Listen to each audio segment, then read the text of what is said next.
Okay guys, ভিডিওর মাঝে আমি আপনাদেরকে একটা ট্রু স্টোরি বলবো।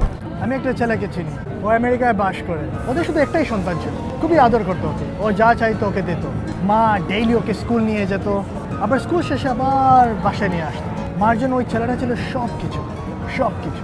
ছেলে একদিন বড় হয়ে যায়, তখন ও আর ছেলে থাকে না, ও পুরুষ হয়ে যায়।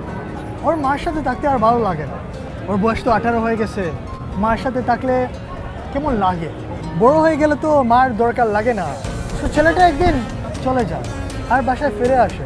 ও মা বাবাকে শুধু বলে যায় যে ও একলা থাকতে চায়, ওর একটা নিজের লাইফ আছে। ওই মার মনটা ভেঙে যায়, ওর কাছে কিছু করার ছিল না। ছেলেটার কাছে ও ভিক মাংছে, হাত জোর করে বসে, ছেলে তুমি যাও না, তুমি যা চাইবা দেবো, সব কিছু দেবো, তুমি আমাদেরকে ছেলে চলে যায় না।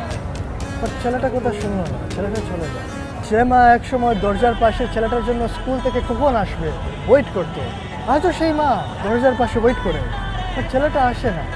মা আজ একলা রুমে বসে কাঁদে, ছেলেটা অন্য এক জায়গায় মজাই করতেছে, বাট মা কাঁদতেছে।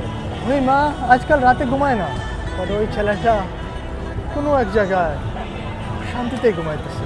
যখন আমরা ছোটো থাকি মা ছাড়া আমরা কিছু বুঝি না, বাট যখন আমরা বড় হয়ে যাই মাকে আমরা চিনি না। আজব না, যে মানুষ একসময় আমাদের পাশে না থাকলে লাগে যে আমাদের দম বন্ধ হয়ে যাবে, ওই মানুষ ছাড়া আমরা থাকতে পারি, ওই মানুষকে আমরা কষ্টও দিতে পারি। মা কখনো কষ্ট শেয়ার করে না, মা কষ্ট বুক করতে পারে, সব কষ্ট ও লুকিয়ে রাখতে পারে শুধু সন্তানের হাসির জন্য। আর আমরা নাকি ওই মাকে কষ্ট দেই। সবসময় ট্রাই করবেন যে আপনি আপনার মার হাসির পিছনের কারণটা হবে, ওনার কান্নার কারণ কখনো হবে না।